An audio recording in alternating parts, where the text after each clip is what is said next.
So hello and welcome back to Christine Attempts to Recap another chapter in Lady Night by Tamora Pierce. It is book 4, the final book of the Protector of the Small series. And I'm going to let you know, we might do more than one chapter, but I'm not sure. It all depends on how long it takes me to get through the notes I took in my terrible handwriting. I feel like I'm doing book reports again.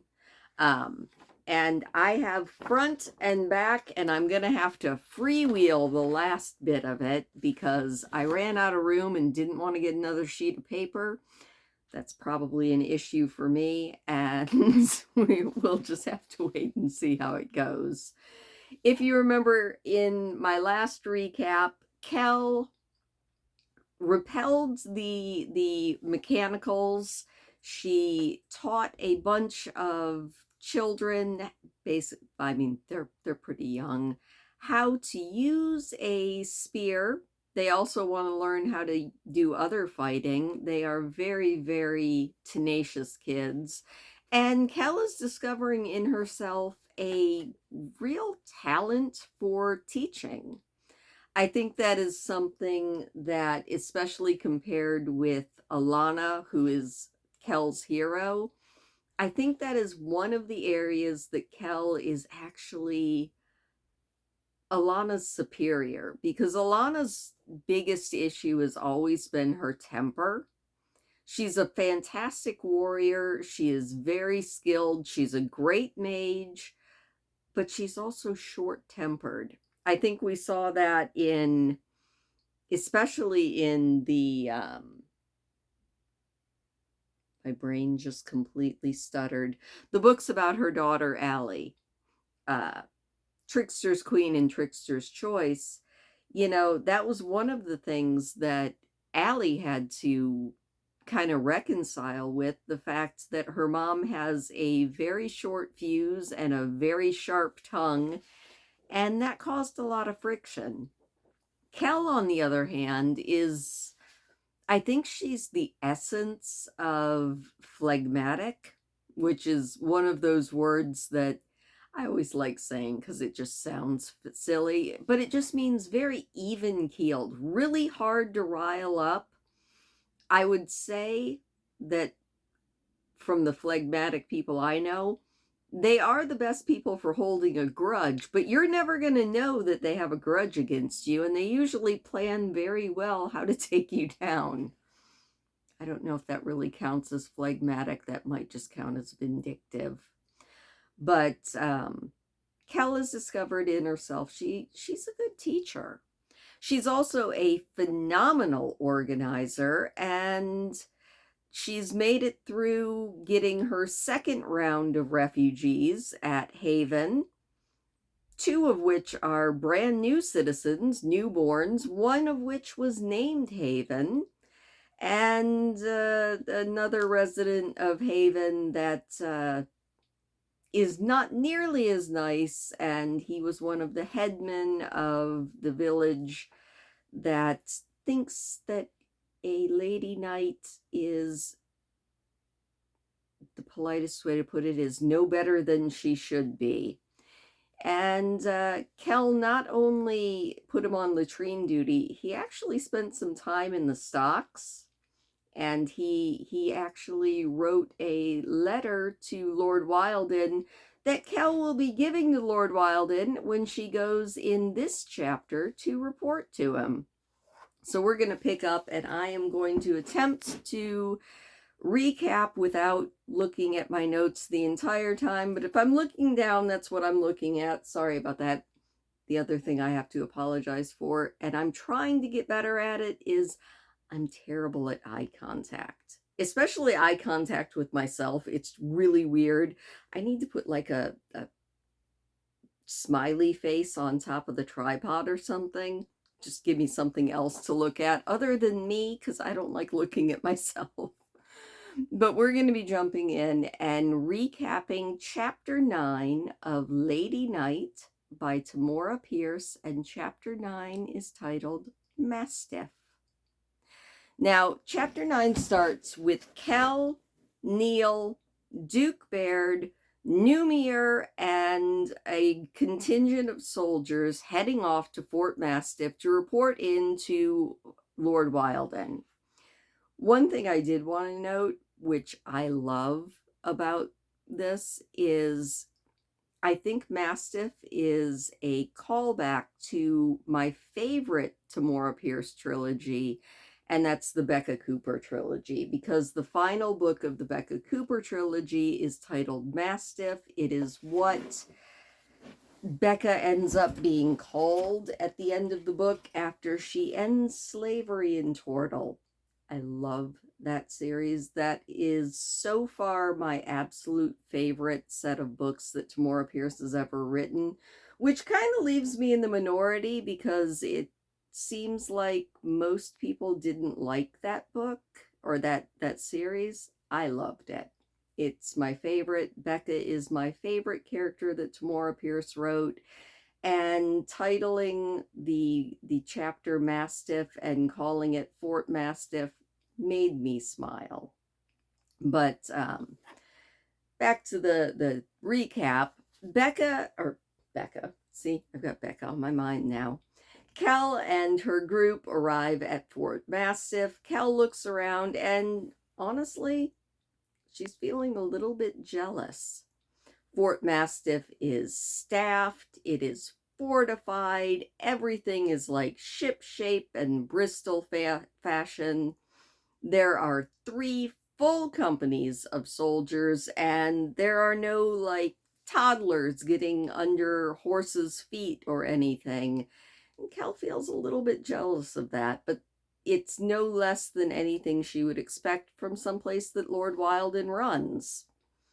So one of her friends, who she actually helped a lot because he was a year behind her, he's Lord Wildon's squire now, and that is Owen. He comes out to meet them and tells them where to stay, where they can eat, where Kel's guard can go, and, what she needs to do before reporting in to Lord Wildon. He lets her know that there's food, and Kel reflects that she brought, I think, 9 soldiers with her to help guard everybody on the road there. She's not really happy about that because it did leave Haven a little bit short-staffed, and they already lost a bunch of people to the mechanical attack. Kel hands over her report to Owen, and before going to eat, she finds out, much to Numier's delight, that Dane is actually at Fort Mastiff. She asks Owen why Dane is at Fort Mastiff when she was supposed to be at Fort Giant Killer, and Owen, he says that he'll tell her later, but it's a very noticeable mood change because Owen is usually very bouncy and very excited. When Kel asked why Dane was there, his face falls and he's just like, we'll talk about it later. During the meal that everybody goes off to, Kel discovers that there are a bunch of notable figures, including the Crown Prince Rold at Fort Mastiff right now. Prince Rold is there because he's been very, very restless, very, very angry. He thinks that the general of all of the army is trying to keep him safe and keep him back from the fighting. He's also missing his fiancée, Shikokami.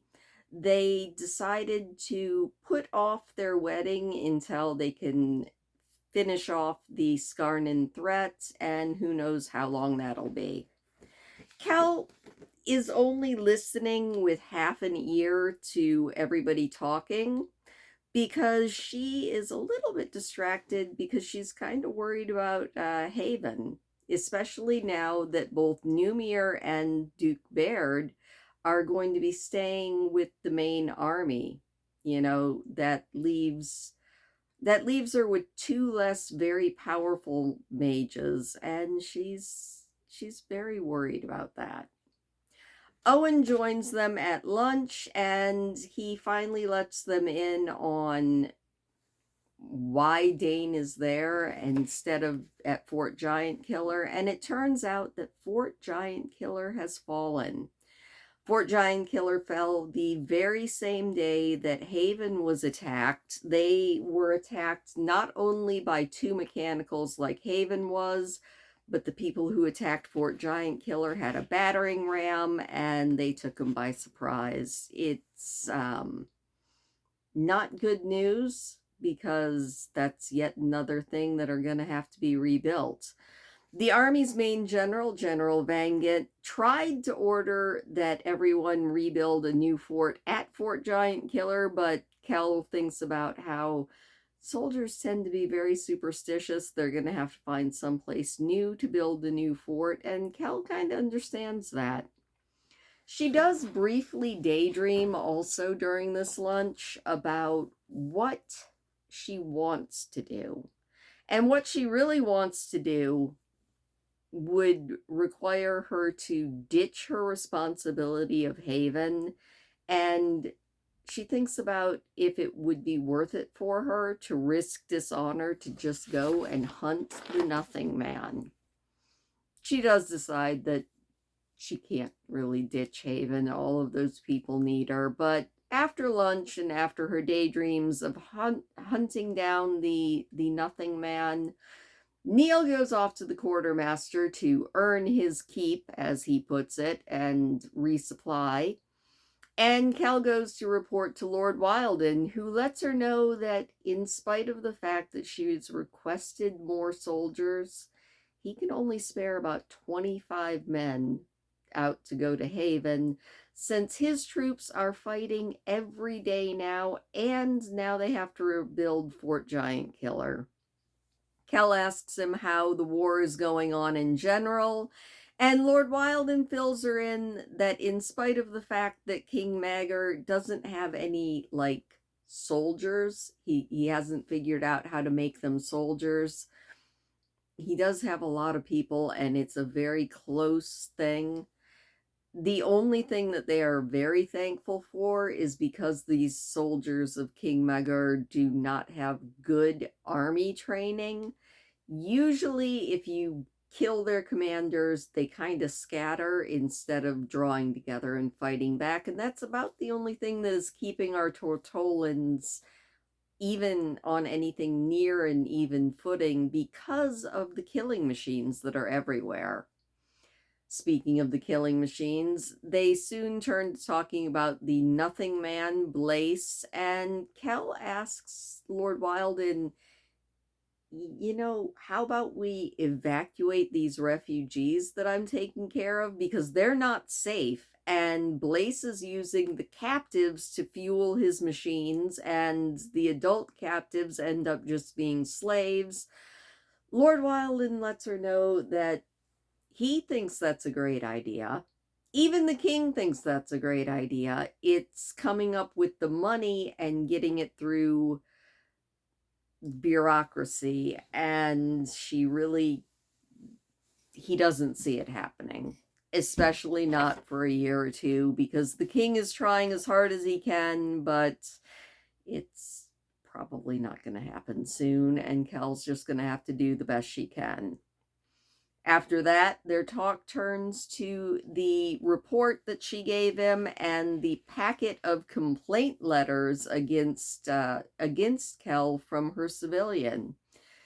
Kell is surprised that Faunch, who was the head woman who didn't like her, didn't write a complaint letter as well, and she kind of briefly hopes that since there was a pretty thick packet of people complaining about her, that maybe Lord Wilden will be like, you know what, you're not cut out for this command anyway, I'm putting Neil in charge.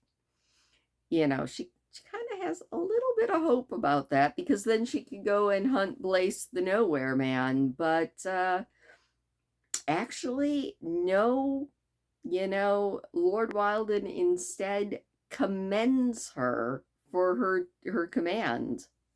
And I want to read you a passage because it does make me laugh. It is what Lord Wilden says his reply to the civilians. He only writes one letter, and it's going to be, just what it is. So he calls in Owen, and the door popped open, and Owen stuck his head inside. My lord? Lord Wilden gave him the sheaf of complaints. As Owen took them, Lord Wilden said, have one of those clerks write up a single general reply for my signature saying that Lady Knight Kelladry of Middlin has my entire confidence and that all complaints in the future should be addressed to her. She will rectify them or not as dictated by the necessities of wartime. So Kel was hoping that he would relieve her of command, and instead he just compliments her, and so she's actually doing a fantastic job. And again, that she was his pick. She's not completely thrilled about that. They banter back and forth a little bit, and Kel sees something that she never thought she would see. Lord Wilden actually is hiding a smile. She briefly thinks about Neil's nickname for him of the Stump, and she's like, wow, the Stump can smile. After all this is over, Owen takes Kel on a tour of Fort Mastiff where she does her best not to drool over how orderly, organized, and well-stocked it is. She does think that the biggest advantage that Haven has after seeing the dogs that Lord Wilden breeds that are at Fort Mastiff, she thinks that she would take Jump and the pack of dogs that are at Haven, especially since Dane has made their animals almost as smart as a human, possibly even smarter in some cases, even though Dane did not want to do it because it changes the animals so much. During dinner, talk of war and talk of the Nowhere Man occurs. Neil and them, or I'm sorry, Numir, I was trying shorthand. Never try shorthand. Numir and Dane confirm that Blaise, the Nowhere Man, he's one of those mages who works alone and he's very jealous of other mages. So Duke Baird had been concerned that maybe the Nowhere Man, Duke or Blaise, would start training other mages in necromancy and the entire kingdom would be overrun with mechanical killing machines. Numir and Dane say no. From what they know of Blaise, he works alone, he trusts no one, he is a little bit of a paranoid weirdo. Even when Numir knew him back in the City of Gods, he was a paranoid weirdo, and thankfully they don't have that to worry about. Neil makes a comment that really gets under Kel's skin. He wants to know how anybody could shelter Blaise, knowing how his magic is fueled, and then he asks why the gods have not intervened in such despicable magic. And that makes Kel flinch a little bit, because she starts thinking about, as always, the Chamber of Ordeal. She starts thinking about the charge that it has laid on her. Everybody kind of just heads off after that, but that's in the back of Kel's mind. She goes up to bed that night, and always asleep and dreaming, it seems like the chamber sends her another dream. She dreams about the mage, the Nothing Man's helper, Stenman, who is just putting tops on crates, and there are bodies everywhere. Kel is starting to see like faces that she knows on these dead bodies that are fueling the machines. And the Chamber of the Ordeal again tells her that her path will cross his. It's destiny. And then the nightmare shifts again, and it's all the kids that Kel is charged with taking care of from Haven being brought in to fuel the machines. Next thing that Kel knows, she's being woken up because she's talking in her sleep so much that she has woken up Tobe. And he's like, it seems pretty bad. You said them names again, and something about the Chamber of Ordeal. He tells her that he would take a pickaxe to that chamber. She tells him that she's sorry and to go back to sleep. She's going to go for a little bit of a walk to clear her head. She goes up on the ramparts, walks around. Fort Mastiff is sleeping. She does see Owen staring over the wall, looking at the Vasa River. They talk a little bit. Owen lets her know that it's not really what he was expecting. He was always so overeager, always wanting to fight, and Kel reassures him that, war's not good. Owen says that it was almost more than he could take. He said that there were dead people everywhere that kind of looked like his sister's dolls. It was awful. He never wanted to see the Kraken, or at least now he never wants to see the Kraken again. And the only thing that Owen kind of wants now is to get to Blaze and King Magur, just like Kel does, and actually end this war. Prince Rold shows up on the wall, and he talks about how they have him wrapped up in lamb's wool because they don't want him to fight. They don't want to risk the air, and he hates it. Kel opens up her mouth to say that they all get to do more fighting, they will sooner or later, but she isn't quite able to say it, and that is where the chapter ends. Now, if I do another chapter, I might do a recap of it, and I will tack it on at the end. If you don't see another chapter there, you'll know it's because I didn't manage to do it. But thank you for listening, at least this much, and I hope that you enjoyed that review. I have to go write up the next chapter, and I'll see you guys later.